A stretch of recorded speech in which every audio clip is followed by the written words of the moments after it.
pois do culto das primeiras comunidades jesuânicas fazia parte também, como acabei de dizer, a missão,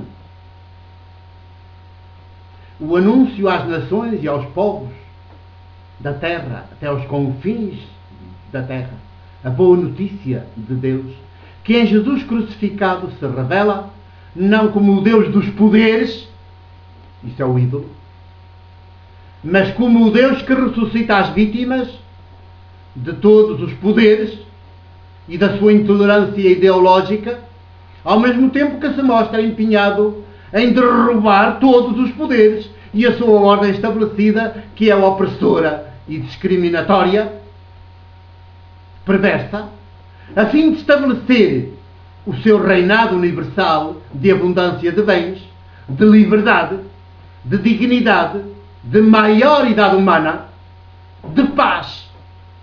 A paz que é fruto da justiça e não fruto das vitórias dos exércitos todo-poderosos.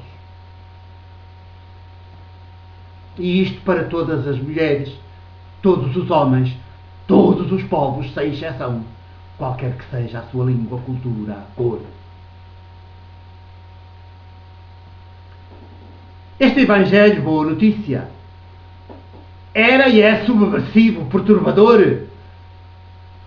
É quase impensável alguém formulá-lo, dizê-lo, vivê-lo na altura e hoje. Os poderes constituídos de então não podiam, nem hoje podem, suportar este Evangelho. E perseguiram e perseguem as comunidades jesuânicas que o anunciavam, viviam e anunciam e vivem. Na época, Estevão é, depois de Jesus, o primeiro mártir de uma lista de mártires que ainda hoje continua a crescer por todo o lado.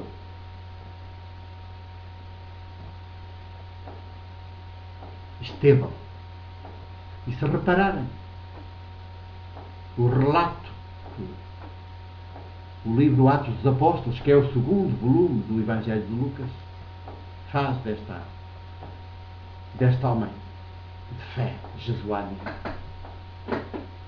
Estevão, é muito semelhante ao que faz do que fizeram da morte, da prisão e da morte de Jesus. Parece que está a contar quase o mesmo, só muda o nome. De tal modo, Estevão está identificado com Jesus. É outro Jesus. Quando o imperador Constantino, no século IV, se finge cristão dos de Jesus e adota o cristianismo como religião do Império, e os seus sucessores fizeram do cristianismo e da Igreja a única religião do Império, a Igreja praticamente desapareceu como Igreja de Jesus. O cristianismo, como boa notícia de Deus, foi metido na gaveta. Está na gaveta. Até hoje, nem o Concílio Vaticano II o tirou da gaveta. A Cúria Romana lá está, e enquanto ela lá estiver, não há hipótese do Evangelho sair da gaveta. Está prisioneiro. A verdade está cativa na injustiça, numa ordem injusta. É verdade que não desapareceu do todo, felizmente, mesmo dentro da Igreja Católica e da Igreja Católica Romana. Mantém-se vivo em pequenos núcleos, pequenos grupos, pequenas comunidades, 2 ou 3, às vezes menos, às vezes só uma pessoa, que são geralmente perseguidos, caluniados, marginalizados, tidos por heréticos, dissidentes e por isso postos à margem, excomungados, nunca nomeados, parece que nem nome têm, que nem existem. Uns ninguém. Como Jesus, é um ninguém, depois de maldito, é um ninguém.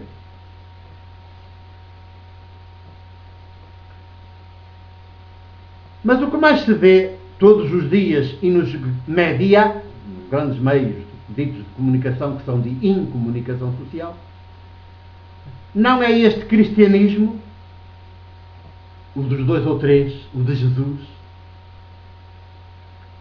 que melhor seria chamar-lhe jesuanismo,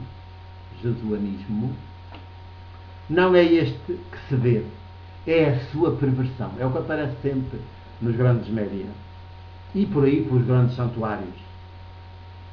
É a perversão de Jesus, do movimento de Jesus. E porquê? Porque nesta versão oficial católica romana ou evangélica, dita evangélica, porque neste aspecto as igrejas evangélicas ou cristãs do ramo protestante não são melhores. Deus volta a aliar-se a César nesta versão que começou com Constantino no século IV, o imperador. Deus volta a aliar-se a César de Roma. A cruz anda de braço dado com a espada. O altar é o aliado do império. O imperador é o sumo pontífice, o sumo sacerdote.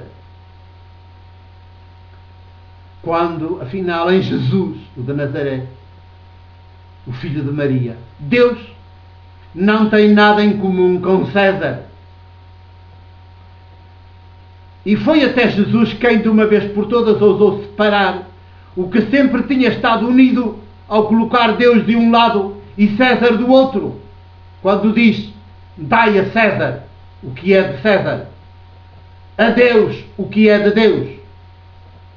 Dai a Deus, pela ordem de Jesus é assim, dai a Deus o que é de Deus, a César o que é de César.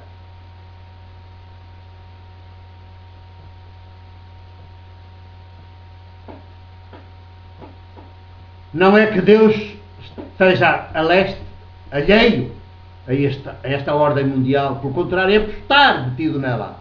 É por estar a trabalhar constantemente nela, na sua edificação. Precisa dos nossos braços, das nossas mentes, das nossas capacidades. É por estar que Jesus distingue. Porque o que o César faz, com toda a sua azáfama, é uma ordem mundial, mas perversa. Não a que Deus faz. Porque a que Deus faz é a da liberdade e da maioridade humana. Para fazer filhas e filhos em estado de maioridade, ao ponto de poderem viver quase como se Deus nem existisse. Em Jesus nem sequer havia templo, quanto mais altar. Não havia templo, não havia altar. Lá está, no Evangelho de João, capítulo 4, com aquele diálogo maravilhoso teológico, dito com a samaritana, que representa todos os samaritanos, lá está, clarinho. Nem neste monte, nem em Jerusalém, neste monte Garizim, nem em Jerusalém, onde estava o templo, magnífico, magnificente, adorareis o Pai, nem neste monte, nem em Jerusalém. Deus é Espírito. Ninguém vê. Deus é Espírito. É sopro. É movimento. E em Espírito e verdade é que quer ser adorado. E ser adorado significa ser praticado.